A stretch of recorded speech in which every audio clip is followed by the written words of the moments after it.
కేంద్రం ఇచ్చిన సిఫార్సులను సుప్రీంకోర్టు ఆమోదించిన తర్వాత సేవ్ ఆరావళి ప్రచారం సోషల్ మీడియాలో ట్రెండ్ అవుతోంది.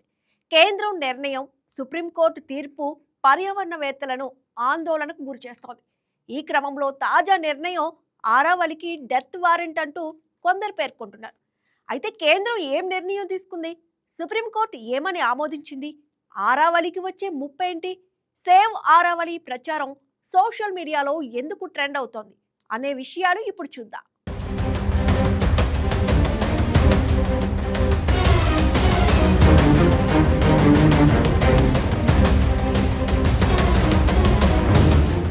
భారతదేశంలో పురాతనమైన ఆరావళి పర్వత శ్రేణి గుజరాత్ నుంచి రాజస్థాన్, హర్యానా, ఢిల్లీ వరకు విస్తరించి ఉంది. ఈ పర్వతాలు దేశ చరిత్ర, భౌగోళికంగా కీలక పాత్ర పోషిస్తున్నాయి.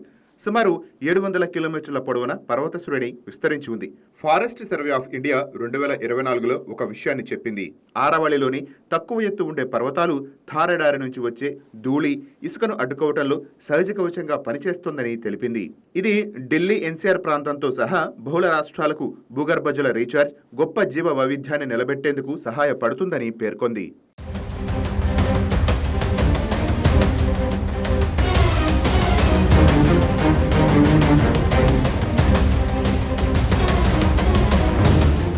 గత కొంతకాలంగా ఆరావళి పర్వతాలపై ఖనిజాల కోసం తవ్వకాలు జోరుగా సాగుతున్నాయి. అందువల్ల క్రమంగా కొండలు తరిగిపోతున్నాయి, పర్యావరణం దారి తప్పుతోంది.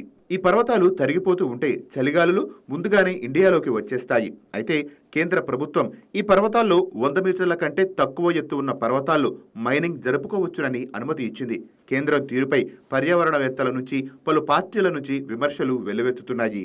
100 మీటర్ల లోపు ఉన్న వాటిని ఆరావళి పర్వతాలుగా చెప్పలేమని, పర్వతం అనేది 100 మీటర్ల కంటే ఎత్తే ఉంటుందని, అందువల్ల తాము పర్మిషన్ ఇచ్చింది పర్వతాల్ని తొలచేందుకు కాదని కేంద్రం పేర్కొంటోంది. స్థానిక భూభాగాల నుండి కనీసం 100 మీటర్ల ఎత్తులో ఉన్న కొండలు లేదా ఒకదానికొకటి 500 మీటర్ల లోపు ఉన్నటువంటి కొండల సమూహాలు మాత్రమే ఇప్పుడు ఆరావళి శ్రేణిలో భాగంగా గుర్తించబడతాయని కేంద్ర పర్యావరణ మంత్రిత్వ శాఖ పేర్కొంది.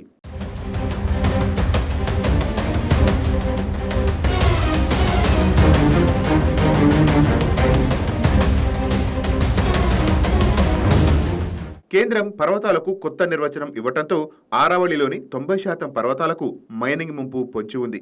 అదే జరిగితే ఢిల్లీ వరకు థారెడారి విస్తరించే ప్రమాదం ఉంది. భూగర్భ జలాలు అడుగంటుతాయి, గాలి నాణ్యత మరింత దెబ్బతింటుంది, అనారోగ్య సమస్యలు పెరిగిపోతాయని పర్యావరణవేత్తలు ఆందోళన వ్యక్తం చేస్తున్నారు. కేంద్రం ఇచ్చిన సిఫార్సులను 2025లో నవంబర్ 20వ తేదీన సుప్రీంకోర్టు ఆమోదిస్తూ తీర్పు ఇచ్చింది. మాజీ ప్రధాన న్యాయమూర్తి బిఆర్ గవాయ్ నేతృత్వంలోని న్యాయమూర్తులు కె వినోద్ చందర్, ఎస్వి అంజారియాలతో కూడిన ధర్మాసనం పర్యావరణ, అటవీ, వాతావరణ మార్పుల మంత్రిత్వ శాఖ నేతృత్వంలోని కమిటీ సిఫార్సులను ఆమోదించింది. ఆరావళి పర్వతాల స్వరూపాన్ని మార్చడానికి మాత్రం వీల్లేదని తేల్చి చెప్పింది. చుట్టూ మైనింగ్ జరుగుతుంటే పర్వతాల స్వరూపం ఖచ్చితంగా మారిపోతుందని పర్యావరణవేత్తలు ఆందోళన వెల్లబుచ్చుతున్నారు.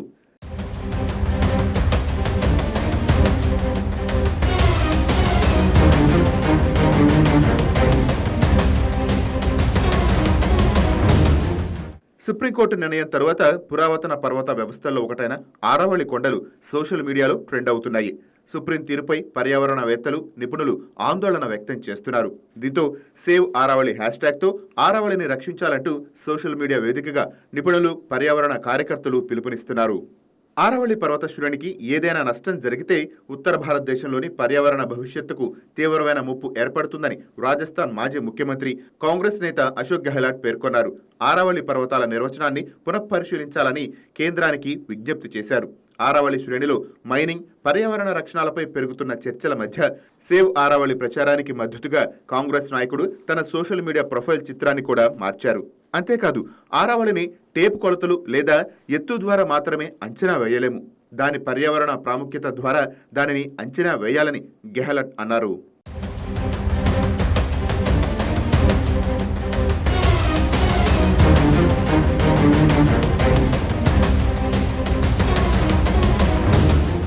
ఈ వీడియో మీకు నచ్చినట్లయితే లైక్ కొట్టి షేర్ చేసి మా వైకే టీవీ ఛానల్ని సబ్స్క్రైబ్ చేయండి.